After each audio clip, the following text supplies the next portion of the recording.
নমস্কার বন্ধুরা, audio book by রমি চ্যানেলে আপনাদের সকলকেই অনেক স্বাগত। আমি রমি। আমি ধারাবাহিকভাবে আপনাদেরকে পড়ে শোনাচ্ছি বঙ্কিমচন্দ্র চট্টোপাধ্যায়ের বিখ্যাত কালজয়ী উপন্যাস আনন্দমঠ। আজ পড়ব এর দ্বিতীয় পর্ব। আসুন তবে শুরু করি আজকের পর্ব। অনেক অনেক দুঃখের পর মহেন্দ্র আর কল্যাণীতে সাক্ষাৎ হইল। কল্যাণী কাঁদিয়া লুটিয়া পড়িল, মহেন্দ্র আরও কাঁদিল। কাঁদা কাটার পর চোখ মুছার ধুম পড়িয়া গেল। যতবার চোখ মুছা যায় ততবারই আবার জল পড়ে। জল পড়া বন্ধ করিবার জন্য কল্যাণী খাওয়ার কথা পাড়িল। ব্রহ্মচারীর অনুচর যে খাবার রাখিয়া গিয়াছে, কল্যাণী মহেন্দ্রকে তাহা খাইতে বলিল। দুর্ভিক্ষের দিন অন্ন ব্যঞ্জন পাইবার কোনো সম্ভাবনা নাই, কিন্তু দেশে যাহা আছে সন্তানের কাছে তাহাই সুলভ। সেই কানন সাধারণ মানুষের অগম্য। যেখানে যে গাছে যে ফল হয়, উপবাসী মনুষ্যগণ তাহাই যে পাড়িয়া খায়, কিন্তু এই অগম্য অরণ্যের গাছের ফল কেহই পায় নাই। এই জন্য ব্রহ্মচারীর অনুচর বহুতেই অন্য বন্য ফল ও কিছু দুগ্ধ আনিয়া রাখিয়া যাইতে পারিয়াছিল। সন্ন্যাসী ঠাকুরদের সম্পত্তির মধ্যে কতকগুলি গাইও ছিল। কল্যাণীর অনুরোধে মহেন্দ্র প্রথমে কিছুই ভোজন করিল না, তারপর খাইল। তারপর ভুক্তাবাশেষ কল্যাণী বিরলে বসিয়া খাইল। দুগ্ধ কন্যাকেও কিছু খাওয়াইল, কিছু সঞ্চিত করিয়া রাখিল, আবার খাওয়াইবে। তারপর নিদ্রায় উভয়েই পীড়িত হইল, উভয়েই শ্রম দূর করিলেন। পরে নিদ্রাভঙ্গের পর উভয়ে আলোচনা করিতে করিতে আসিয়াছিল। এখন দেখিতেছি বাড়ির উপেক্ষা বাহিরে বিপদ অধিক, তবে চলো বাড়িতেই ফিরিয়া যাই। মহেন্দ্ররও তাহাই অভিপ্রেত। মহেন্দ্রর ইচ্ছা কল্যাণীকে গৃহে রাখিয়া কোনো প্রকারে একজন অভিভাবক নিযুক্ত করিয়া দিয়া এই পরম রমণীয় অপার্থিব পবিত্রতা যুক্ত মাতৃসেবা ব্রত গ্রহণ করেন। অতএব তিনি সহজেই সম্মত হইলেন। তখন দুইজন গতক্রম হইয়া কন্যা কোলে তুলিয়া পদচিহ্নাভিমুখে যাত্রা করিলেন। কিন্তু পদচিহ্ন কোন পথ দিয়ে যাইতে হইবে সেই দুর্ভেদ্য অরণ্য মধ্যে কিছুই স্থির করিতে পারিলেন না। তাহারা বিবেচনা করিয়াছিলেন যে বন হইতে বাহির হইতে পারিলেই পথ ঘুরিতে পারিবেন। ঘুরিয়া ঘুরিয়া সেই মঠেই ফিরিতে আসিতে লাগিলেন। নির্গমনের পথ তারা কিছুই পাইলেন না। সম্মুখে একজন বৈষ্ণব বেশধারী অপরিচিত ব্রহ্মচারী দাঁড়াইয়া হাসিতেছিল। এই দেখিয়া মহেন্দ্র রুষ্ট হইয়া জিজ্ঞাসা করিলেন, গোসাই, হাসো কেন? গোসাই বলিল, তোমরা এ বনে প্রবেশ করিলে কি প্রকারে? মহেন্দ্র, যে প্রকারেই হয়ে প্রবেশ করিয়াছি। গোসাই, প্রবেশ করিয়াছ তো বাহির হইতে পারিতেছ না কেন? এই বলিয়া বৈষ্ণব আবার হাসিতে লাগিল। এবার রুষ্ট হইয়া মহেন্দ্র আবার বলিল, তুমি হাসিতেছ, তুমি বাহির হইতে পারো? বৈষ্ণব বলিল, আমার সঙ্গে আসো, আমি পথ দেখাইয়া দিতেছি। তোমরা অবশ্য কোন সন্ন্যাসী ব্রহ্মচারীর সঙ্গে প্রবেশ করিয়া থাকিবে, নচেত এই মঠে আসিবার বা বাহির হইবার পথ আর কেহই জানে না। এই শুনিয়া মহেন্দ্র বলিলেন, আপনি সন্তান? বৈষ্ণব বলিল, হ্যাঁ, আমিও সন্তান।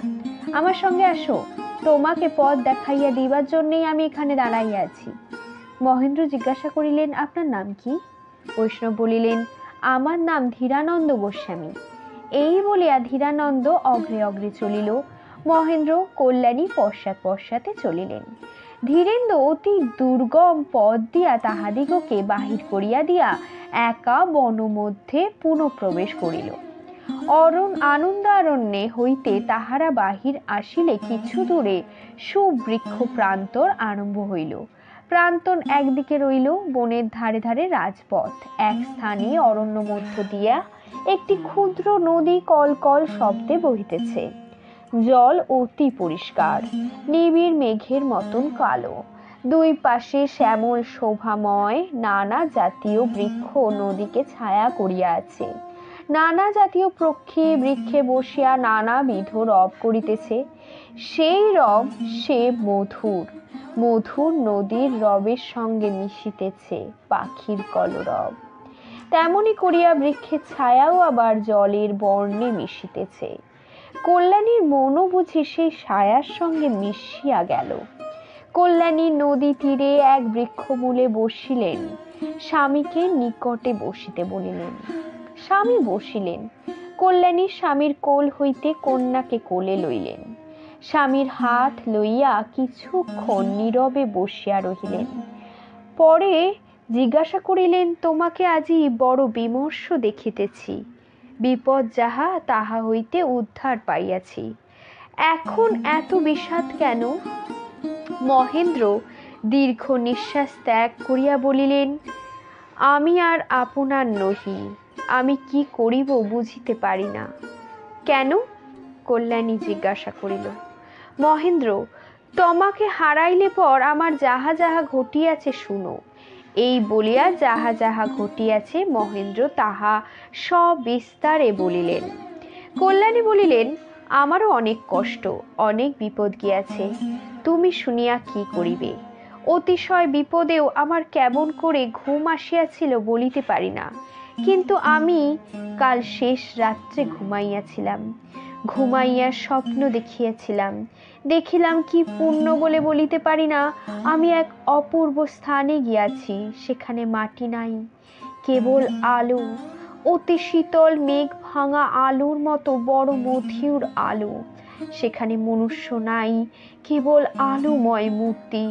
সেখানে শব্দ নাই, কেবল অতি দূরে যেন কি মধুর গীত বাদ্য হইতেছে, এমনি একটি শব্দ। সর্বদা যেন নতুন ফুল ফুটিয়াছে, এমনি লক্ষ লক্ষ মল্লিকা মালতী গন্ধরাজের গন্ধ। সেখানে যেন সকলের উপর, সকলের দর্শনীয় স্থানে কে যেন বসিয়া আছেন, যেন নীল পর্বত অগ্নিপ্রভ হইয়া ভিতরে মন্দ মন্দ জ্বলিতেছে। অগ্নিময় বৃহৎ কিরীটি তাহার মাথায়, তার যেন চারি হাত, তার দুই দিকে কি আমি চিনিতেই পারিলাম না, বোধ হয় কোনো স্ত্রী মূর্তি।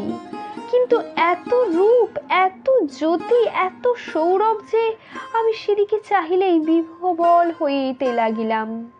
চাহিতেই পারিলাম না, দেখিতেই পারিলাম না যে তারা কে। যেন সেই চতুর্ভুজের সম্মুখে দাঁড়াইয়া আর এক স্ত্রী মূর্তি, সেও জ্যোতির্ময়ী, কিন্তু চারিদিকে মেঘ, আভা ভালো বাহিরে আসিতেইছে না। অস্পষ্ট বোঝা যাইতেছে যে অতি শীর্ণা, অতি রূপবতী মর্ম পীড়িতা কোন স্ত্রী মূর্তি কাঁদিতেছে।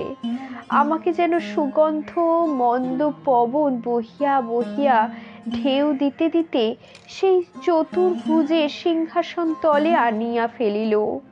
যেন সেই মেঘ মণ্ডিতা শীর্ণা স্ত্রী আমাকে দেখাইয়া বলিল, এই যে ইহারই জন্য মহেন্দ্র আমার কোলে আসে না।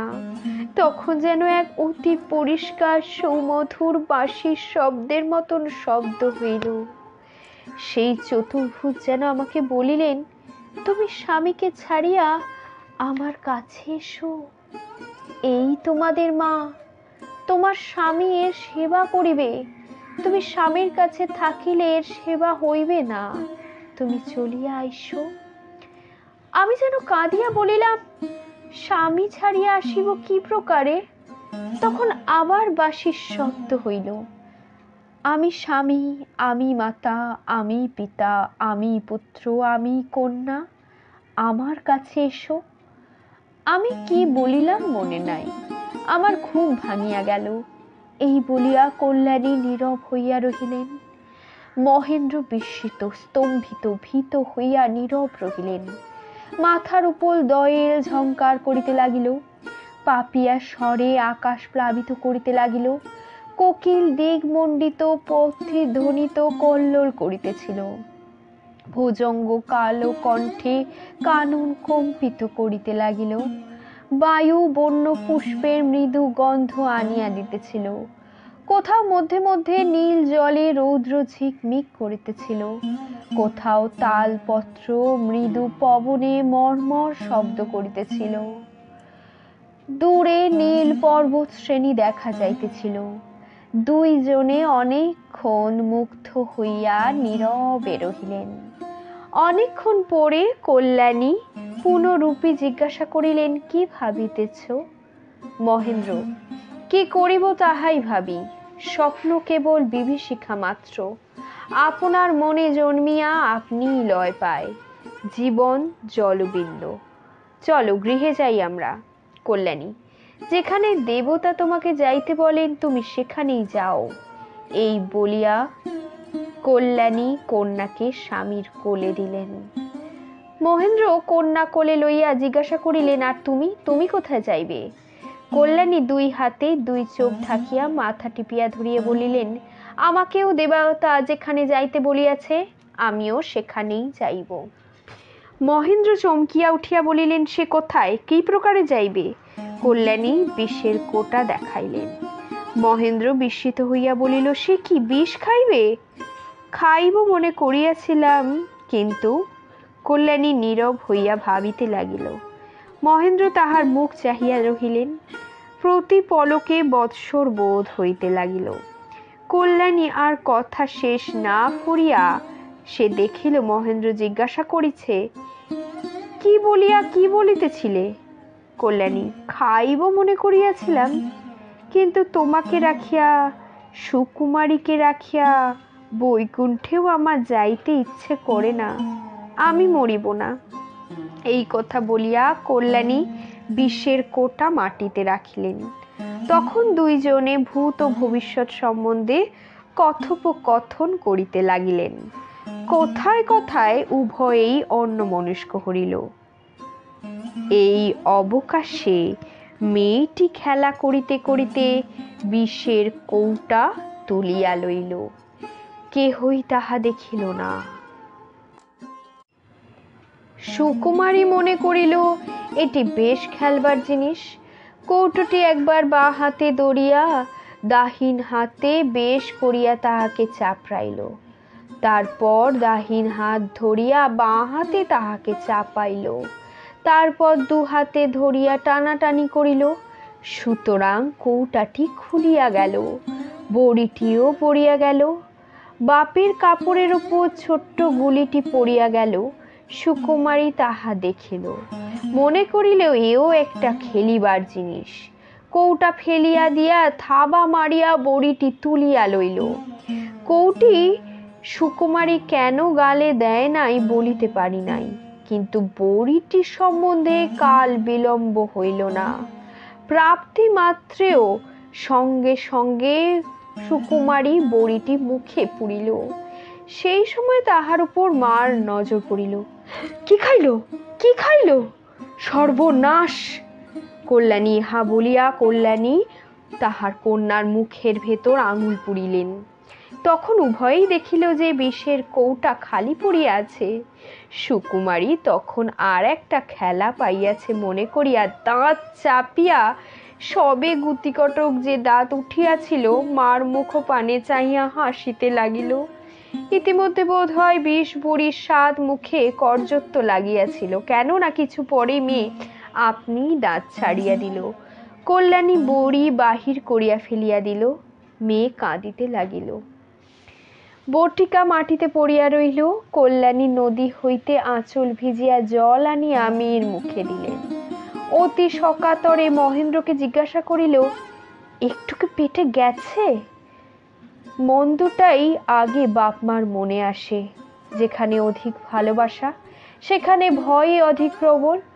মহেন্দ্র কখন দেখেন নাই যে বড়ি আগে কত বড় ছিল। এখন বড়িটি হাতে লইয়া অনেকক্ষণ ধরিয়া নিরীক্ষণ করিয়া বলিলেন, বোধ হয় অনেকটাই খাইয়াছে। কল্যাণীর কাজেই সেই বিশ্বাসী হইল। অনেকক্ষণ ধরিয়া তিনিও বড়ি হাতে লইয়া নিরীক্ষণ করিলেন। এদিকে মেয়ে যে দু এক ঢোক গিলিয়াছিল, তাহারই গুণে কিছু বিকৃত অবস্থা প্রাপ্ত হইল। সে কিছু ছটপট করিতে লাগিল, কাঁদিতে লাগিল, শেষে কিছু অবসন্ন হইয়া পড়িল। তখন কল্যাণী স্বামীকে বলিলেন, আর দেখো কি, যাও যাও, যে পথে দেবতা ডাকিয়াছে সেই পথে সুকুমারী চলিল, আমাকেও যাইতে হইবে। এই বলিয়াই কল্যাণী বিশ্বের বড়ি মুখে ফেলিয়া দিয়া মুহূর্ত মধ্যে গিলিয়া ফেলিল। মহেন্দ্র রোদন করিয়া বলিল, কি করিলে কল্যাণী, কি করিলে, কি করিলে? কল্যাণী কিছু উত্তর না করিয়া স্বামীর পদধূলি মস্তকে গ্রহণ করিলেন। বলিলেন, প্রভু, কথা কহিলে কথা বাড়িবে, আমি চলিলাম। কল্যাণী, হে তুমি কি করিলে বলিয়া মহেন্দ্র চিৎকার করিয়া কাঁদিতে লাগিলেন। অতি মৃদু স্বরে কল্যাণী বলিতে লাগিলেন, আমি ভালোই করিয়াছি নাথ। 4 স্ত্রী লোকের জন্য পাছে তুমি দেবতার কাজে অযত্ন করো। দেখো দেখো, আমি দেববাক্য লঙ্ঘন করিতেছিলাম, তাই আমার যে মেয়ে গেল। আর অবহেলা করিলে পাছে তুমিও যাও। মহেন্দ্র কাঁদিয়া বলিল, না না না, তোমায় কথায় রাখিয়া আসিতাম, আমাদের কাজ সিদ্ধ হইলে আবার তোমাকে লইয়া সুখী হইতাম। কল্যাণী, তুমি যে আমার সব, কেন তুমি এমন কাজ করিলে? যে হাতের জোরে আমি তরবারি ধরিতাম, সেই হাতই তো কাটিলে তুমি। তুমি ছাড়া আমি কি কল্যাণী? কল্যাণী বলিল, কোথায় আমায় লইয়া যাইতে? স্থান কোথায় আছে? বাপ মা বন্ধুবর্গ এই দারুণ দুঃসময়ে সকলেই তো মরিয়াছে। কার ঘরে স্থান আছে? কোথায় যাইবার পথ আছে? কোথায় লইয়া যাইবে আমায়? আমি তোমার গলগ্রহ, আমি মরিলাম ভালোই করিলাম। আমায় আশীর্বাদ করো, যেন আমি সেই আলোকময় লোকে গিয়া আবার তোমার দেখা পাই। এই বলিয়া কল্যাণী আবার স্বামীর পদরেণু গ্রহণ করিয়া মাথায় দিলেন। মহেন্দ্র কোনো উত্তর না করিতে পারিয়া আবার কাঁদিতে লাগিলেন। কল্যাণী আবার বলিলেন অতি মৃদু, অতি মধুর, অতি স্নেহময় কণ্ঠে, দেখো, দেবতার ইচ্ছা কার সাধ্য লঙ্ঘন করে? আমায় দেবতা যাইতে আজ্ঞা করিয়াছেন, আমি মনে করিলে কি থাকিতে পারি? আপনি না মরিতাম তো অবশ্যই আর কেহ মারিত, আমি মরিয়া ভালোই করিলাম। তুমি যে ব্রত আপনি গ্রহণ করিয়াছ, কায় মনো বাক্যে তাহা সিদ্ধ করো, পূর্ণ হইবে, আমার তাহাতে স্বর্গ লাভ হইবে। 2 জন একত্রে অনন্ত স্বর্গ ভোগ করিব আমরা। এদিকে বালিকাটি একবার দুধ তুলিয়া সামলাইল।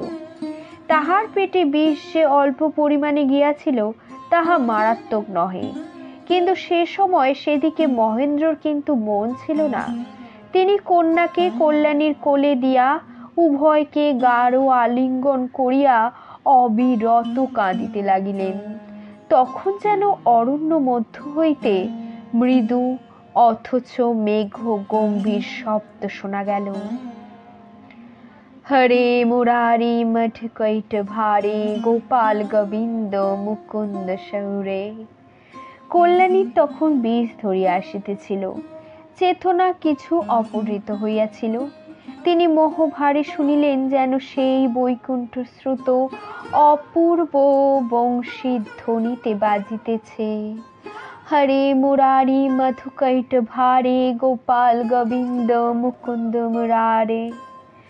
তখন কল্যাণী অপসরিত আনন্দে কণ্ঠে মোহ ভরে ডাকিতে লাগিলেন, হরে মুরারি মধুকৈট ভারে।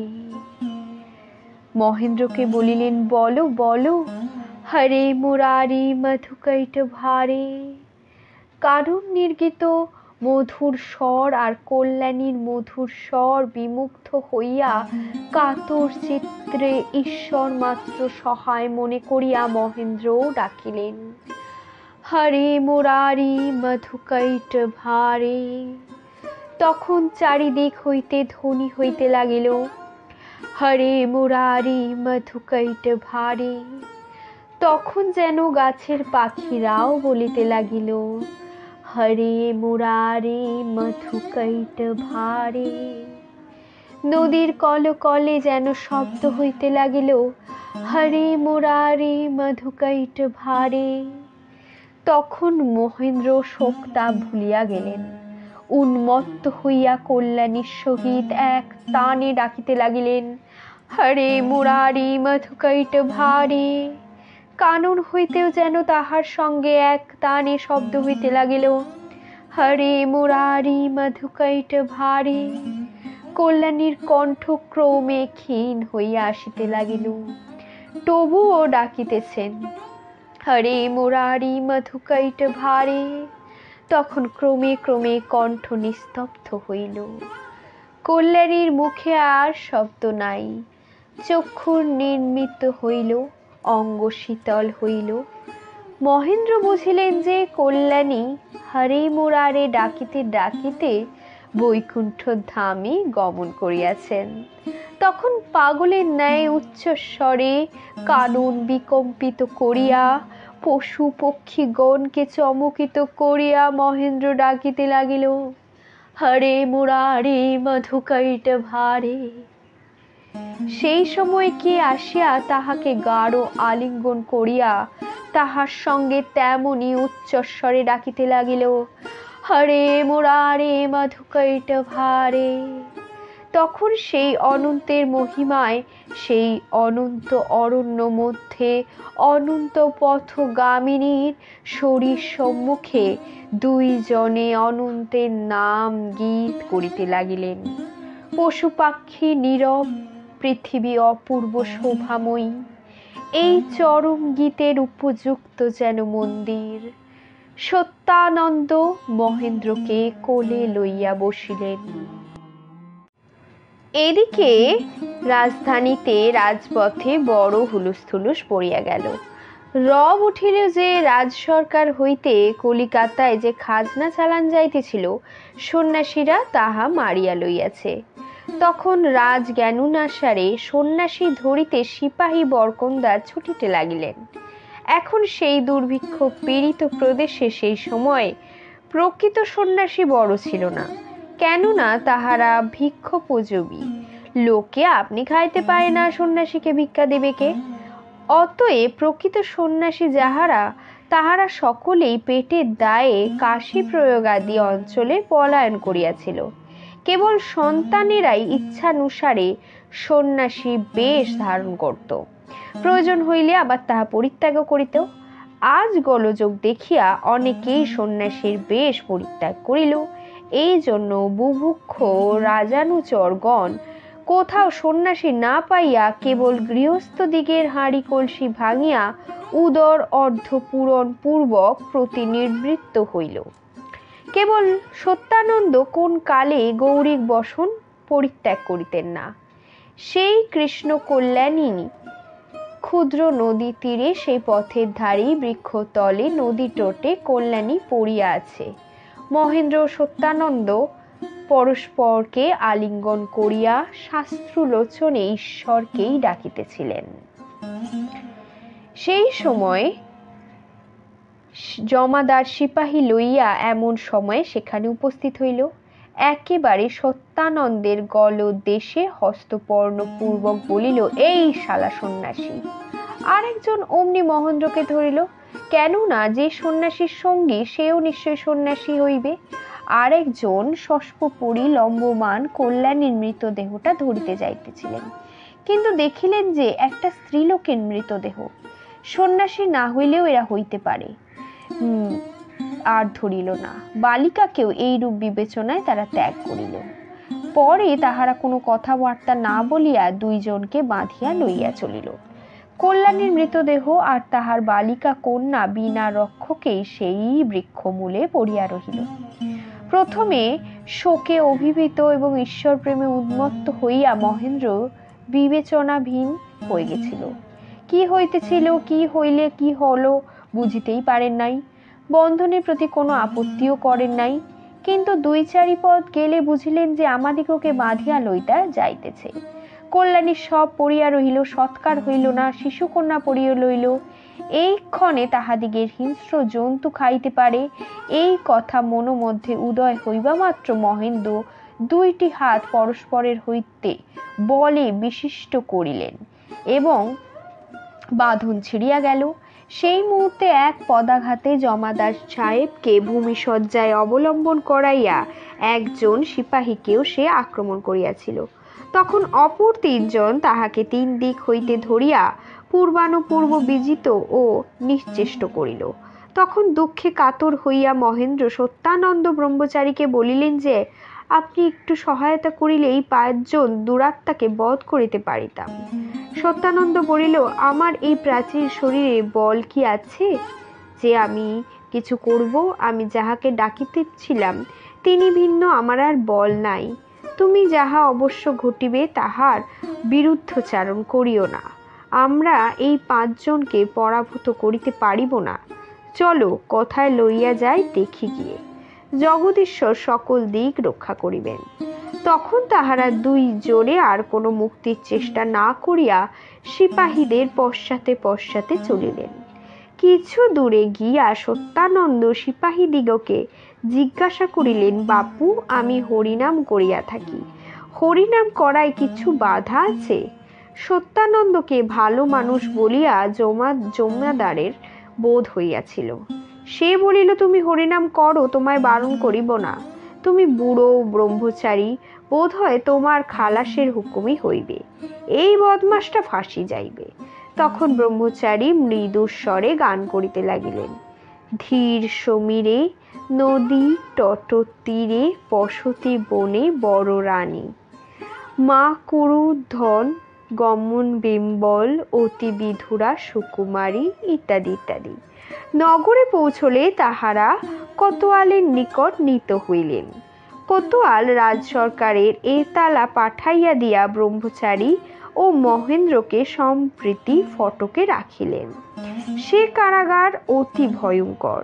যে যাইত সে প্রায়ই বাহির হইত না, কেননা বিচার করিবার লোক ছিল না। ইংরেজ জেল নয়, তখন ইংরেজেরও বিচারও ছিল না। আজ নিয়মের দিন, তখন অনিয়মের দিন। নিয়মের দিনে আর অনিয়মের দিনে কোনো তুলনা নেই।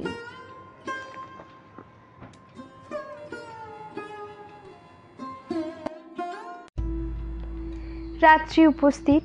কারাগার মধ্যে বদ্ধ সত্যানন্দ মহেন্দ্রকে বলিলেন, আজ অতি আনন্দের দিন, কেননা আমরা কারাগারে বদ্ধ হইয়াছি।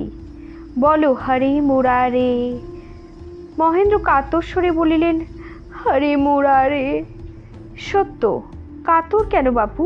তুমি এত মহাব্রত গ্রহণ করিলে এ স্ত্রী কন্যা তো অবশ্যই ত্যাগ করিতে, আর তো কোনো সম্বন্ধই থাকিত না তাহাদের সহিত। মহেন্দ্র, ত্যাগ এক, যম দণ্ড আর এক। যে শক্তিতে আমি এই ব্রত গ্রহণ করিতাম সে শক্তি আমার স্ত্রী, আমার কন্যার সঙ্গেই চলিয়া গিয়াছে। সত্যানন্দ, শক্তি হইবে, আমি তোমায় শক্তি দেব। মহামন্ত্রে দীক্ষিত হও, মহাব্রত গ্রহণ করো। মহেন্দ্র এবার বিরক্ত হইয়া বলিল, আমার স্ত্রী কন্যাকে শৃগালে কুকুরে খাইতেছে, আমাকে কোন ব্রতের কথা বলিবেন না দয়া করে। সত্য, সে বিষয়ে নিশ্চিত থাকো, সন্তানগণ তোমার স্ত্রীর সৎকাত করিয়াছে, কন্যাকে লইয়া উপযুক্ত স্থানে রাখিয়াছে। মহেন্দ্র বিস্মিত হইলেন, বড় বিশ্বাসও করিলেন না। বলিলেন, আপনি কি প্রকারে জানিলেন? আপনি তো বরাবরই আমার সঙ্গে। সত্য বলিল, আমরা মহাব্রতে দীক্ষিত, দেবতা আমাদিগের প্রতি দয়া করেন। আজই রাত্রেই তুমি এ সংবাদ পাইবে, আজই রাত্রেই তুমি কারাগার হইতে মুক্ত হইবে। মহেন্দ্র এবার কোনো কথা কহিলেন না। সত্যানন্দ বুঝিল যে মহেন্দ্র বিশ্বাস করিতেছে না। তখন সত্যানন্দ বলিলেন, বিশ্বাস করিতেছ না? পরীক্ষা করিয়াই দেখো। এই বলিয়া সত্যানন্দ কারাগারের দ্বার পর্যন্ত আসিলেন। কি করিলেন অন্ধকারে মহেন্দ্র কিছুই দেখিতে পাইল না, কিন্তু কারাগারের সঙ্গে কথা কহিলেন কারোর সাথে, ইহা বুঝিলেন। ফিরিয়া আসিয়া মহেন্দ্র জিজ্ঞাসা করিলেন, কি পরীক্ষা? তুমি এখনই কারাগার হইতে মুক্তি লাভ করিবে। এই কথা বলিতে বলিতে কারাগারের দ্বার উদ্ঘাটিত হইল। এক ব্যক্তি ঘরের ভিতর আসিয়া বলিল, মহেন্দ্র সিং কাহার নাম? মহেন্দ্র বলিলেন, আমার নাম। আগন্তুক বলিল, তোমার খালাসের হুকুম হইয়াছে, যাইতে পারো। মহেন্দ্র প্রথমে বিস্মিত হইলেন, পরে মনে করিলেন মিথ্যা কথা। পরীক্ষার্থ বাহির হইলেন, কেহ তাহার গতিরোধ করিল না। মহেন্দ্র রাজপর্য পর্যন্ত চলিয়া গেলেন। এই অবসরে আগন্তুক সত্যানন্দকে বলিল, মহারাজ, আপনিও কেন যান না? আমি আপনার সঙ্গেই আছি তো। সত্য, তুমি কেন? ধীরানন্দ গোসাই কই? আগে হ্যাঁ হ্যাঁ। সত্য, প্রহরী হইলে কি প্রকারে? ধীর, ভবানন্দ আমাকে পাঠাইয়াছেন। আমি নগরে আসিয়া আপনার এই কারাগারের আছেন শুনিয়া এখানে কিছু ধূতুরা মিশূন সিদ্ধি লইয়া আসিয়াছিলাম। যে খাঁ সাহেব পাহারায় ছিলেন, তিনি তাহা সেবন করিয়া ভূমিশয্যায় নিদ্রিত আছেন। এই জামাজোড়া পাগড়ি বর্ষা যাহা, তাই আমি পরিয়া নিয়েছি তাহার থেকে। সত্য, তুমি উহা পরিয়া নগর হইতে বাহির হইয়া যাও। আমি এরূপ চাইব না। ধীর, কেন, সে কি কথা? আজ যে সন্তানের পরীক্ষা। মহেন্দ্র ফিরিয়া আসিলেন। সত্যানন্দ জিজ্ঞাসা করিলেন, ফিরিলে যে? মহেন্দ্র, আপনি নিশ্চিত সিদ্ধ পুরুষ, কিন্তু আপনি আপনার সঙ্গ ছাড়িয়া যাইব না। সত্য, তবে থাকো, উভয়ই আজ রাত্রে অন্য প্রকারে মুক্ত হইব। ধীরানন্দ বাহির হইয়া গেল। সত্যানন্দ ও মহেন্দ্র কারাগার মধ্যেই বাস করিতে লাগিল। ব্রহ্মচারীর গান অনেকে শুনিয়াছিল। অন্যান্য লোকের মধ্যে জীবনানন্দের কানেও সে গান গেল। মহেন্দ্রের অনুবর্তী হইবার তাহার প্রতি আদেশ ছিল, ইহা পাঠকের স্মরণ থাকিতে পারে। পথিমধ্যে একটি স্ত্রীলোকের সঙ্গে সাক্ষাৎ হইয়াছিল। সে 7 দিন খায় নাই, রাস্তার ধারে পড়িয়াছিল। তাহার জীবন দানের জন্য জীবনানন্দ দণ্ড 2 বিলম্ব করিয়াছিলেন। মাগীকে বাঁচাইয়া তাহাকে অতি কর্যত ভাষায় গালি দিতে দিতে এখন আসিতেছিলেন। দেখিলেন প্রভুকে মুসলমানে ধরিয়া লইয়া যাইতেছে, আর তার প্রভু গান গাহিয়া গাহিয়া চলিয়াছেন। জীবনানন্দ মহাপ্রভু সত্যানন্দের সংকেত সকল বুঝিতেন। ধীর সমীরে, তটিনী তীরে, বসতি বনে বড় নারী। নদীর ধারে আবার কোন মাগী না খেয়ে পড়িয়া আছে কি জানি, এই ভাবিয়া চিন্তিয়া জীবনানন্দ নদীর ধারে ধারে চলিলেন। জীবনানন্দ দেখিয়াছিলেন যে ব্রহ্মচারী স্বয়ং মুসলমান কর্তৃক নীত হইতেছে। এ স্থলে ব্রহ্মচারীর উদ্ধার তাহার প্রথম কাজ। কিন্তু জীবনানন্দ ভাবিলেন এ সংকেতের সে অর্থ নয়। তার জীবন রক্ষার অপেক্ষাও তাহার আজ্ঞা পালন বড়, এই তাহার কাছে প্রথম শিখিয়াছি। অতএব তাহার আজ্ঞা পালনই করিব। নদীর ধারে ধারে জীবনানন্দ চলিলেন। যাইতে যাইতে সেই বৃক্ষ তলে নদী তীরে দেখিলেন যে এক স্ত্রীলোকের মৃতদেহ, আর এক জীবিতা শিশুকন্যা। পাঠকের স্মরণ থাকিতে পারে মহেন্দ্রের স্ত্রী কন্যাকে জীবনানন্দ একবারও দেখেন নাই। মনে করিলেন হইলেও হইতে পারে যে ইহারা মহেন্দ্রর স্ত্রী কন্যা, কেননা প্রভুর সঙ্গে মহেন্দ্রকে দেখিলাম। যাহা হোক, মাতা মৃতা কন্যাটিকে জীবিত দেখিল। আগে ইহার রক্ষা বিধান করা চাই, নহিলে বাঘ ভাল্লুকে ইহাকে খাইবে। ভবানন্দ ঠাকুর এইভাবে কোথায় আছেন, তিনি স্ত্রীলোকটির সৎকার করিবেন, এই ভাবিয়া জীবনানন্দ বালিকাকে কোলে তুলিয়া লইয়া চলিলেন। মেয়ে কোলে তুলিয়া জীবনানন্দ গোসাই সেই নিবিড় জঙ্গলের অভ্যন্তরে প্রবেশ করিলেন। জঙ্গল পার হইয়া একখানি ক্ষুদ্র গ্রামে প্রবেশ করিলেন। গ্রামখানির নাম ভৈরবীপুর, লোকে বলিত ভরুইপুর।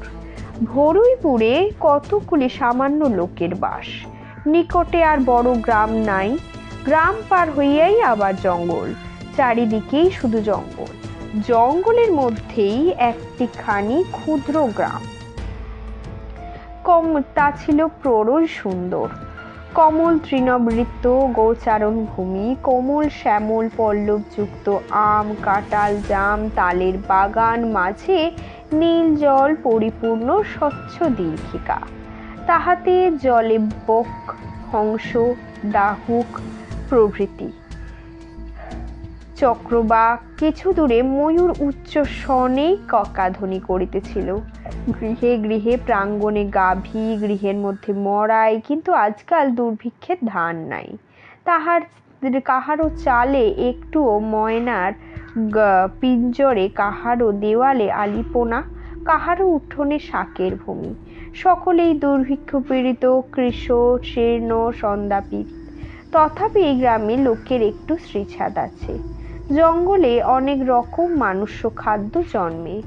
এই জন্য জঙ্গল হইতে খাদ্য আহরণ করিয়া সেই গ্রামবাসীরা প্রাণ ও স্বাস্থ্য রক্ষা করিয়াছিল। একটা বৃহৎ আম্র কাননের মধ্যে একটা ছোট্ট বাড়ি, চারিদিকে মাটির প্রাচীর, চারিদিকে চারিখানি ঘর। গৃহস্থের গরু আছে, ছাগল আছে, একটা ময়ূর আছে, একটা ময়না আছে, একটা টিয়া আছে।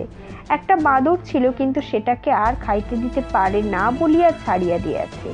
একটা ঢেকি আছে, বাহিরে খামার আছে, উঠানে নেবু গাছ আছে, গোটা কত মল্লিকা জুঁইয়ের গাছও আছে, কিন্তু এবার তাতে ফুল নাই। সব ঘরের দাওয়ায় একটা করে চরকা আছে, কিন্তু বাড়িতে বড় একটা লোক নাই। জীবনানন্দ মেয়ে কোলে করিয়া সেই বাড়ির মধ্যে প্রবেশ করিল। বাড়ির মধ্যে প্রবেশ করিয়াই জীবনানন্দ একটা ঘরের দাওয়ায় উঠিয়া একটা চরকা লইয়া ঘেনর ঘেনর আরম্ভ করিল। সেই ছোট্ট মেয়েটি তখন চরকার শব্দ শুনে নাই, বিশেষত মা ছাড়া হইয়া অবধি কাঁদিতেছে। চরকার শব্দ শুনিয়া ভয় পাইয়া আরো উচ্চ শব্দকে উঠিয়া কাঁদিতে আরম্ভ করিল। তখন গৃহের ভেতর হইতে একটি 17 কি 18 বৎসরের মেয়ে বাহির হইল। মেয়েটি বাহির হইয়া দক্ষিণ গণ্ডে দক্ষিণ হস্তের আঙ্গুলি সন্নিবিষ্ট করিয়া ঘাড় বাঁকাইয়া দাঁড়াইল। এ কি দাদা, চরকা কাটো কেন? মেয়ে কোথা পেলে? দাদা, তোমার মেয়ে হয়েছে নাকি গো? আবার বিয়ে করেছো নাকি? জীবনানন্দ মেয়েটিকে আনিয়া সেই যুবতীর কোলে দিয়া তাহাকে কিল মারিয়া উঠিলেন। বলিলেন, মাদরি, আমার আবার মেয়ে, আমাকে কি হেজি পেজি পেলি নাকি? হ্যাঁ, ঘরে দুধ আছে? তখন সে যুবতী বলিল, দুধ আছে বয় কি, খাবে? হ্যাঁ, খাবো। তখন সে যুবতী ব্যস্ত হইয়া দুধ জাল দিতে গেল। জীবনানন্দ ততক্ষণ চরকা ঘ্যানর ঘ্যানর করিতে লাগিলেন। মেয়েটি সেই যুবতীর কলে গিয়া আর কাঁদে না। মেয়েটি কি ভাবিয়াছিল বলিতে পারি না, বোধ হয় সেই যুবতীকে ফুল্ল কুসুম তুল্য সুন্দরী দেখিয়া মা মনে করিয়াছিল। বোধ হয় উনুনের তাপে আঁচে মেয়েটিকে একবার লাগিয়াছিল, তাই সেও একবার কাঁদিল। কান্না শুনিবা মাত্র জীবনানন্দ বলিল, এ মিনি, ও পুরাণমুখী, ও হনুমানী, তোর এখনো দুধ জাল হইল না? নিমি বলিল, হয়েছে হয়েছে। এই বলিয়া সে পাথরের বাটিতে দুধ ঢালিয়া জীবনানন্দের নিকট আনিয়া উপস্থিত করিল। জীবনানন্দ কৃত্রিম কোপ প্রকাশ করিয়া বলিল, ইচ্ছা করে যে এই তপ্ত দুধের বাটি তোর গায়ে ঢালিয়া দিই। তুই কি মনে করছিস আমি খাবো নাকি? নিমি জিজ্ঞাসা করিল, তবে কে খাবে? হ্যাঁ? জীবনানন্দ, এই মেয়েটি খাবে, দেখছিস নে, মেয়েটিকে দুধ খাওয়া এবার। নিমি তখন আসন পাতিয়া বসিয়া মেয়েটিকে কোলে শোয়াইয়া ঝিনুক লইয়া তাহাকে দুধ খাওয়াইতে লাগিল। সহসা তাহার চক্ষু হইতে ফোঁটা কতক জল পড়িল। তাহার একটি ছেলে হইয়া মারিয়া গেছিল, তাহারই এই ঝিনুক ছিল। নিমি তখন হাত দিয়া জল মুছিয়া হাসিতে হাসিতে জীবনানন্দকে জিজ্ঞাসা করিল, হ্যাঁ দাদা, কার মেয়ে দাদা? জীবনানন্দ বলিলেন, তোর কিরে পোড়ার মুখী? নিমি বলিল, আমায় মেয়েটি দেবে? জীবনানন্দ বলিল, তুই মেয়ে নিয়ে কি করবি লো? নিমি, আমি মেয়েটিকে দুধ খাওয়াবো, কোলে করিব, মানুষ করিব। বলিতে বলিতে ছাই পোড়ার চোখের জল আবার আসে। আবার তখন নিমি চোখের জল মুছিল। জীবনানন্দ, তুই নিয়ে কি করবি? তোর তো কত ছেলে মেয়ে হবে। নিমি, তা হয় হবে, এখন এই মেয়েটিকে দাও, তারপর না হয় নিয়ে যাও। জীবা, তা নিয়ে মর্গে যা, আমি এসে মধ্যে মধ্যে দেখে যাব। উকি কায়েতের মেয়ে, বুঝেছিস? আমি চললুম এখন। নিয়ম, সে কি দাদা, তুমি খাবে না? বেলা হয়েছে যে। আমার মাথা খাও, দুটো খেয়ে যাও। তোর মাথা খাবো? আবার দুটো খাবো? ও তো খেতে পারবো না, মাথা রেখে দে, ভাত দে। নিমি তখন কোলে মেয়ে নিয়ে ভাত আনতে ব্যস্ত হলো। নিমি পিঁড়ি পাতিয়া জল ছাড়া দিয়ে জায়গা মুছিয়া মল্লিকা ফুলের মতন পরিষ্কার অন্য, কাঁচা কলাইয়ের ডাল, জঙ্গলের ডুমুরের ডালনা, পুকুরের রুই মাছের ঝোল এবং দুধ আনিয়া জীবনানন্দকে খাইতে দিল। খাইতে বসিয়া জীবনানন্দ বলিলেন, নিমাই দিদি, কে বলে মন্বন্তর? তোদের গায়ে বুঝি মন্বন্তর আসে নাই? নিমি বলিল, মন্বন্তর আসবে না কেন, বড় মন্বন্তর। তা আমরা দুটি মানুষ ঘরে যা আছে লোককে দিয়ে থুয়ে ও আপনারা খাই। আমাদের গায়ে বৃষ্টি হইয়াছিল, মনে নাই? তুমি যে সেই বলিয়া গেলে বনে বৃষ্টি হয়, এ আমাদের গায়ে কিছু কিছু ধানও তাই হয়েছে। আর সবাই শহরে বেচে এলে আমরা বেচি তো নাই। জীবনানন্দ বলল, বোনাই কোথায় রে? নিমি ঘাড় হেট করিয়া চুপ করিল। শের 2-3 চাল লইয়া কোথায় বেরিয়াছিল। কে নাকি চাল চেয়েছে। এখন জীবনানন্দের অদৃষ্ট এরূপ আহার অনেক কাল হয় নাই।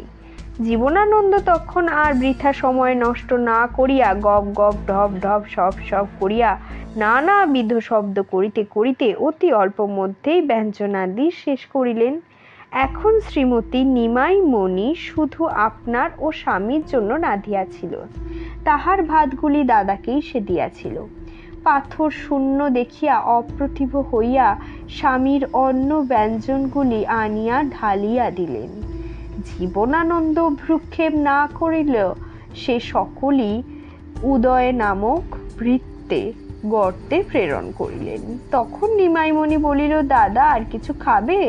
জীবানন্দ বলিল, আর কি আছে? নিমাইমণি বলিল, একটা পাকা কাঁঠাল আছে। নিমাই যে পাকা কাঁঠাল আনিয়া দিল, বিশেষ কোনো আপত্তি না করিয়াই জীবানন্দ গোস্বামী কাঁঠালটিকে সেই ধ্বংসপুরে আবার পাঠাইল। তখন নিমাই হাসিয়া বলিল, দাদা আর কিন্তু কিছু নাই, তবে যা আর একদিন আসিয়া খাইব। অগত্যা নিমাই জীবানন্দকে আচাইবার জল দিল। জল দিতে দিতে নিমাই বলিল, দাদা আমার একটা কথা রাখিবে। কি রে? নিমি, আমার মাথা খাও।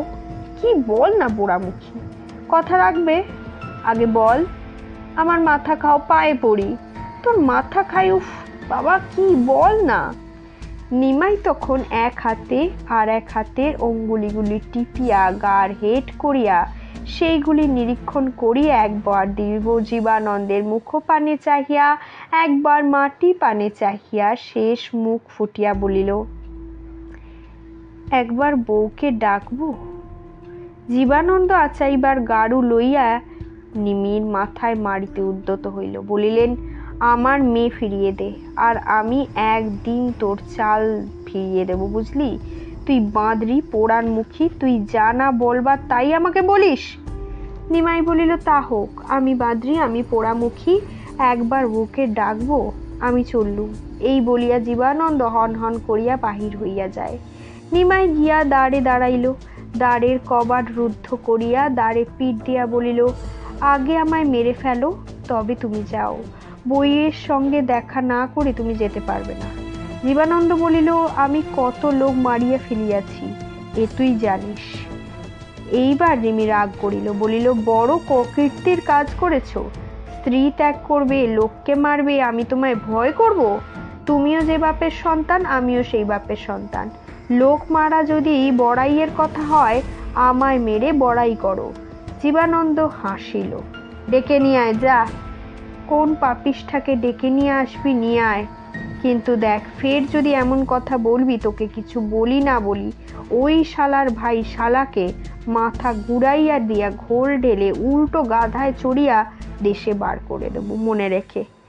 নিমি মনে মনে বলিল, আমিও তাহলে বাঁচি। এই বলিয়া হাসিতে হাসিতে নিমি বাহির হইয়া গেল। নিকটবর্তী এক পর্ণ কুটিরে গিয়া প্রবেশ করিল। কুটির মধ্যে শত গ্রন্থিযুক্ত বসন পরিধান রুক্ষ কেশা এক স্ত্রীলোক বসিয়া চরকা কাটিতেছিল। নিমাই গিয়া বলিল, বউ শিগগিরি শিগগিরি। বউ বলিল, শিগগিরি কিলো? ঠাকুর জামাই তোকে মেরেছে নাকি? গায়ে তেল মাখিতে হবে, হ্যাঁ? নিমি, কাছাকাছি বটে, তেল আছে ঘরে। সে স্ত্রীলোক তৈলের ভাণ্ড বাহির করিয়া দিল। নিমাই ভাণ্ড হইতে তাড়াতাড়ি অঞ্জলি অঞ্জলি তেল লইয়া সেই স্ত্রীলোকের মাথায় মাখাইয়া দিল। তাড়াতাড়ি একটা চলনসই খোপা বাঁধিয়া দিল। তারপর তাহাকে এক কিল মারিয়া বলিল, তোর সেই ঢাকাই কোথা থেকে বল। সে স্ত্রীলোক কিছু বিস্মিত হইয়া বলিল, কি লো, তুই কি খেপেছিস নাকি? নিমাই দুম করিয়া তাহার পিঠে এক কিল মারিল, বলিল, শাড়ি বের কর, শাড়ি বের কর। রঙ্গ দেখিবার জন্য সেই স্ত্রীলোক শাড়িখানা বাহির করিল। রঙ্গ দেখিবার জন্য, কেননা এত দুঃখেও রঙ্গ দেখিবার যে বৃত্তি তাহা তাহার হৃদয়ে লুপ্ত হইয়া গিয়েছিল। নবীন যৌবন ফুল্ল কমল তুল্য তাহার নব বয়সের সৌন্দর্য। তেল নাই, বেশ নাই, আহার নাই, তবু সেই প্রদীপ্ত অনুমেয় সৌন্দর্য সেই শতগ্রন্থি যুক্ত বসন মধ্যেও প্রস্ফুটিত। বর্ণে ছায়া লোকের চাঞ্চল্য, নয়নে কটাক্ষ, অধরে হাসি, হৃদয়ে ধৈর্য। আহার নাই, তবুও শরীর লাবণ্যময়। বেশভূষা নাই, তবুও সে সৌন্দর্য সম্পূর্ণ অভিব্যক্ত। যেমন মেঘমুক্ত বিদ্যুৎ, যেমন মনোমধ্যে প্রতিভা, যেমন জগতের সপ্তমধ্যে সঙ্গীত, যেমন মরণের ভিতর সুখ, তেমনি সে রূপরাশিতে অনিবার্জনীয় কি সৌন্দর্যময়, অনিবার্জনীয় মাধুর্যা, উন্নত ভাব, অনিবার্জনীয় প্রেম, অনিবার্জনীয় ভক্তি। সে হাসিতে হাসিতে সেই ঢাকাই শাড়ি বাহির করিয়া দিল। বলিল, কি লো নিমি, কি হইবে? নিমাই বলিল, তুই পড়বি। সে বলিল, আমি পড়িলে কি হইবে? তখন নিমাই তাহার কোমলীয় কণ্ঠে তাহার কমনীয় বাহু বেষ্টন করিয়া বলিল, দাদা এসেছে, তোকে যেতে বলেছে। সে বলিল, আমায় যেতে বলেছেন? তো ঢাকাই শাড়ি কেন? চল না, এমনি যাই।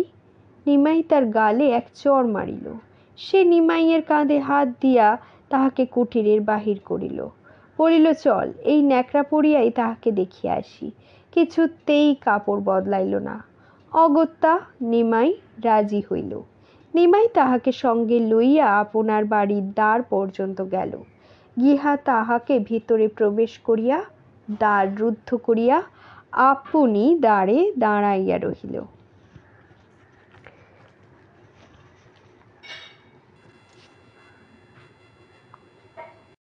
সে স্ত্রীলোকের বয়স মাত্র 25 বৎসর, কিন্তু দেখিলে নিমাইয়ের অপেক্ষা অধিক বয়স্কা বোধ হয় না। মলিন গ্রন্থিযুক্ত বসন পড়িয়া সেই গৃহ মধ্যে প্রবেশ করিলে বোধ হইল যেন গৃহ আলো হইল। বোধ হইল পাতার ঢাকা কোন গাছের কোন ফুলের কুড়ি ছিল হঠাৎই ফুটিয়া উঠিল যেন। বোধ হইল যেন কোথায় গোলাপ জলের করবা মুখে আটা ছিল, যে করবা ফুটিয়া উঠিল। বোধ হইল যেন কি একটা হইল, যেন কে প্রায় নিবান আগুনে ধূপ ধূপ গুনগুন করিয়া ফেলিয়া দিল। সে রূপসী গৃহ মধ্যে প্রবেশ করিয়া ইতস্তত স্বামীর অন্বেষণ করিতে লাগিল। প্রথমে সে দেখিতে পাইল না, তারপরে দেখিল গৃহ প্রাঙ্গণে একটি ক্ষুদ্র বৃক্ষ আছে। আম্রের কাণ্ডে মাথা রাখিয়া জীবানন্দ কাঁদিতেছেন। সেই রূপসী তাহার নিকটে গিয়া ধীরে ধীরে তাহার হস্তা ধারণ করিল। বলি না যে তাহার চক্ষে জল আসিল না। জগদীশ্বর জানেন যে তাহার চক্ষে যে স্রোত আসিয়াছিল তাহা সে সংবরণ করিয়াছিল, না হলে সে জীবানন্দকে ভাসাইয়া দিত। কিন্তু সা হলো না, সে বাহিরই হতে দিল না। জীবনানন্দের হাতে হাত লইয়া বলিল, ছি, কাঁদিও না, আমি জানি তুমি আমার জন্য কাঁদিতেছ। আমার জন্য তুমি কাঁদিও না। তুমি যে প্রকারে আমাকে রাখিয়াছ আমি তাহাতেই বড় সুখে আছি। জীবানন্দ মাথা তুলিয়া চক্ষু মুছিয়া স্ত্রীকে জিজ্ঞাসা করিলেন, শান্তি, তোমার এই শত গ্রন্থি মলিন বস্ত্র কেন? তোমার তো খাইবার পরিবার অভাব নাই। শান্তি বলিল, তোমার ধন তোমারই জন্য আছে, আমি টাকা লইয়া কি করিতে হয় তাহা জানি না। যখন তুমি আসিবে, যখন তুমি আমায় গ্রহণ করিবে। জীবা, গ্রহণ করিব? শান্তি, আমি কি তোমায় ত্যাগ করিয়াছি? ত্যাগ নহে, যবে তোমার ব্রত সাঙ্গ হইবে, যবে আবার আমায় ভালোবাসবে, কথা শেষ না হইতে জীবানন্দ শান্তিকে গাঢ় আলিঙ্গন করিয়া তাহার কাঁধে মাথা রাখিয়া অনেকক্ষণ নীরব হইয়া রহিলেন। দীর্ঘ নিঃশ্বাস ত্যাগ করিয়া শেষে বলিলেন, কেন দেখা করিলাম শান্তি, কেন করিলে? তোমার তো ব্রতভঙ্গ করিলে তুমি। ব্রতভঙ্গ হোক, প্রায়শ্চিত্ত আছে, তাহার জন্য ভাবি না, কিন্তু তোমায় দেখিয়া তো আর ফিরিয়া যাইতে পারিতেছি না। আমি এই জন্যই নিমাইকে বলিয়াছিলাম যে দেখার কাজ নাই, তোমায় দেখিলে যে আমি ফিরিতে পারি না। এদিকে ধম্ম কম্ম কাম মোক্ষ জগৎ সংসার একদিকে, ব্রত হোম যাগ যজ্ঞ সবই একদিকে, আরেকদিকে তুমি, একা তুমি। আমি সকল সময় বুঝিতে পারি না যে কোন দিক ভারী হয়। দেশ তো শান্তি, দেশ লইয়া আমি কি করিব?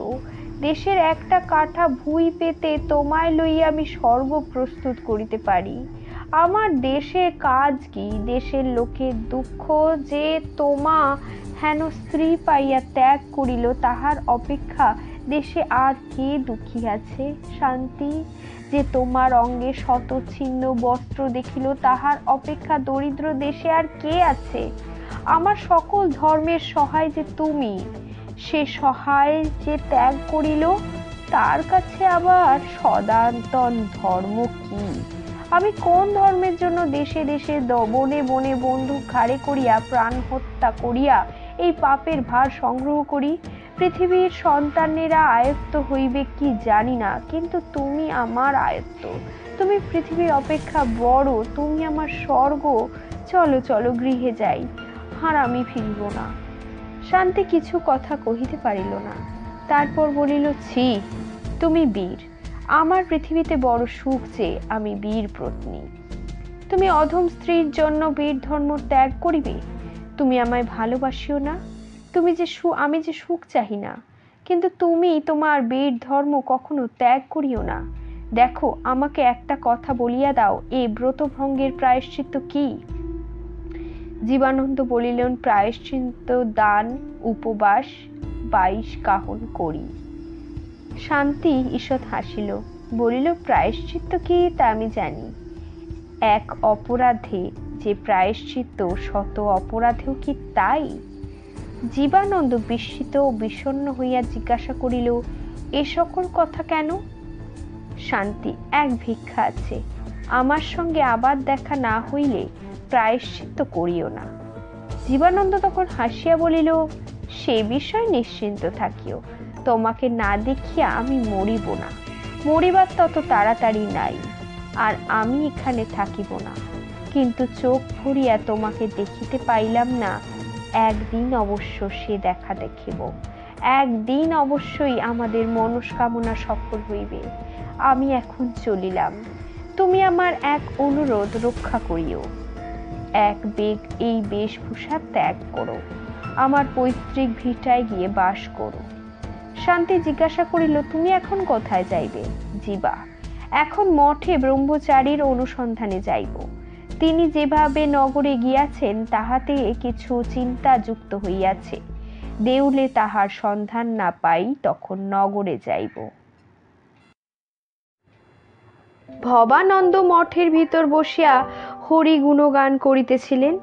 এমতো সময় বিষণ্ণ মুখে জ্ঞানদানন্দ নামা একজন অতি তেজস্বী সন্তান তাহার কাছে আসিয়া উপস্থিত হইলেন। ভবানন্দ বলিলেন, গোসাই, মুখ অত ভারী কেন? জ্ঞানদানন্দ বলিলেন, কিছু গোলযোগ বোধ হইতেছে।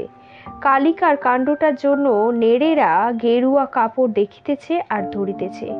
অপরাপর সন্তানগণ আজ সকলেই গৌরিক বসন ত্যাগ করিয়াছে। কেবল সত্যানন্দ প্রভু গেরুয়া পরিয়া একা নগরাভিমুখে গিয়াছেন। কি জানি যদি তিনি মুসলমানের হাতে পড়েন। ভবানন্দ বলিলেন, তাহাকে আটক রাখে এমন মুসলমান বাংলায় নাই। ধীরানন্দ তাহার পশ্চাৎগামী হইয়াছে জানি, তথাপি আমি একবার নগর বেড়াইয়া আসি, তুমি মঠ রক্ষা করিও। এই বলিয়া ভবানন্দ এক নিভৃত কক্ষে গিয়া একটা বড় সিন্ধুক হইতে কতকগুলি বস্ত্র বাহির করিলেন। সহসা ভবানন্দের রূপান্তর হইল। গেউরিয়া বসনের পরিবর্তে চুড়িদার পায়জামা, মেইজাইম কাবা, মাথায় আমানা এবং পায়ে নাগরা শোভিত হইল। মুখ হইতে ত্রিপাণ্ডুদি চন্দনা চিহ্ন সকল বিলুপ্ত করিলেন।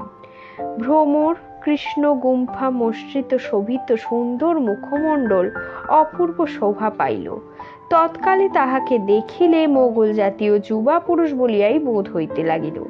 ভবানন্দ এই রূপে মোগল সাজিয়া সশস্ত্র হইয়া মঠ হইতে নিষ্ক্রান্ত হইলেন। সেইখান হইতে ক্রোশেক দূরে দুইটি অতি অনুচ্চ পাহাড় ছিল। সেই পাহাড়ের উপর জঙ্গল উঠিয়াছিল। সেই জঙ্গল দুইটি পাহাড়ের মধ্যে একটি নিভৃত স্থান ছিল। তথায় অনেকগুলি অশ্ব রক্ষিত হইয়াছিল। মঠবাসীদের অশ্বশালা এইখানে। ভবানন্দ তাহার মধ্য হইতে একটি অশ্ব উন্মোচন করিয়া তৎপৃষ্ঠে আরোহণ পূর্বক নভাভিমুখে ধাবমান হইলেন। যাইতে যাইতে সহসা তাহার গতিরোধ হইল।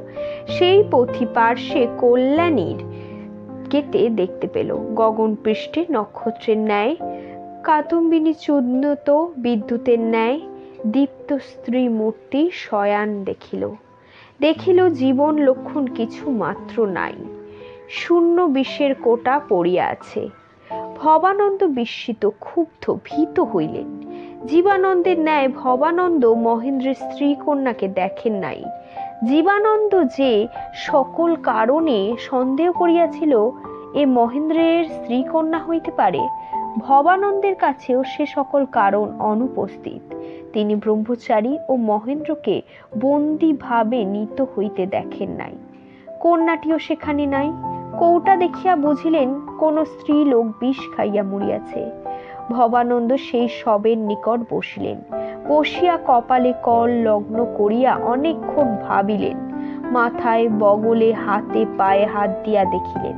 অনেক প্রকার অপরের অপরিজ্ঞাত পরীক্ষা করিলেন। তখন মনে মনে বলিলেন, এখনো সময় আছে, কিন্তু বাঁচাইয়ে কি করিয়া?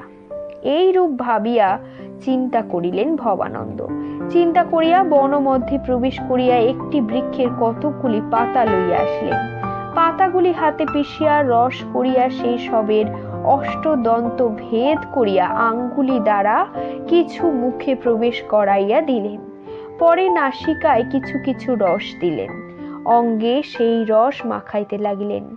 পুনঃ পুনঃ এইরূপ করিতে লাগিলেন। মধ্যে মধ্যে নাকের কাছে হাত দিয়া দেখিতে লাগিলেন যে নিঃশ্বাস বহিতেছে কিনা। বোধ হইল যেন যত্ন বিফল হইতেছে। এই রূপ বহুক্ষণ পরীক্ষা করিতে করিতে ভবানন্দের মুখ কিছু প্রফুল্ল হইল।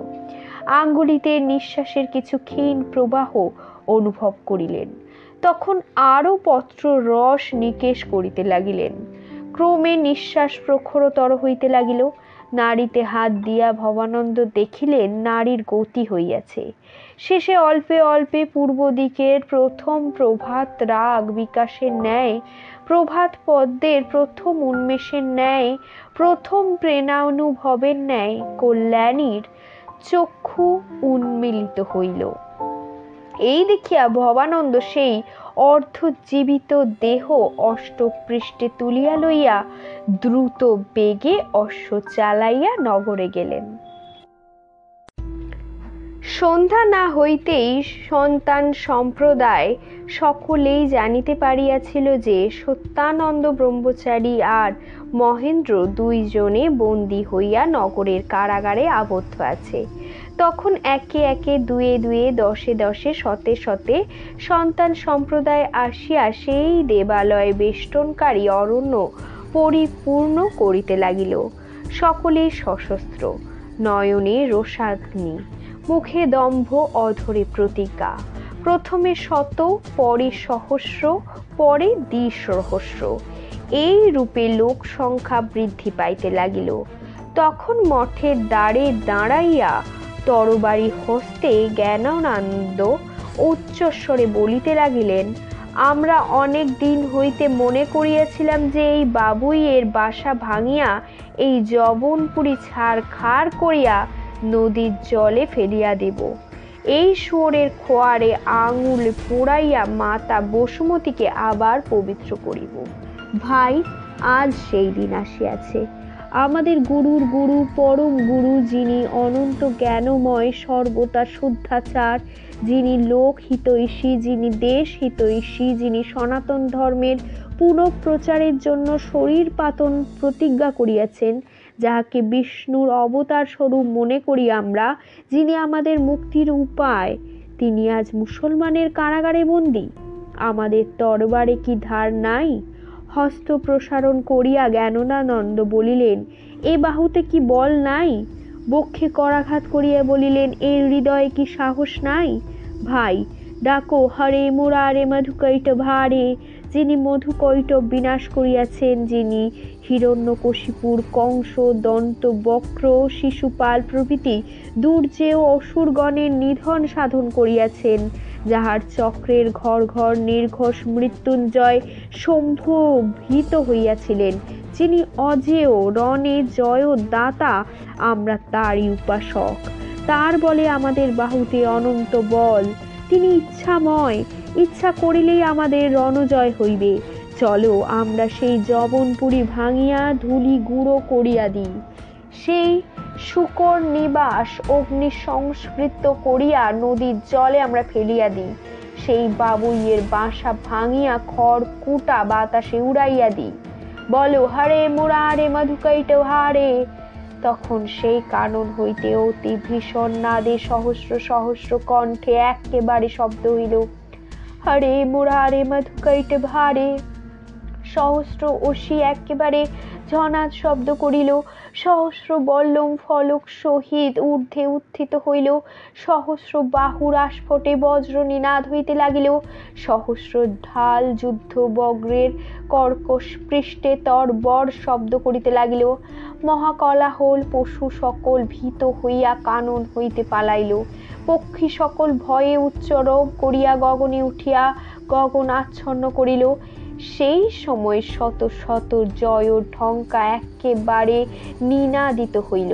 তখন হরে মুরারে মধুকৈটভ হারে বলিয়া কানন হইতে শ্রেণীবদ্ধ সন্তানের দল নির্গত হইয়া লাগিল।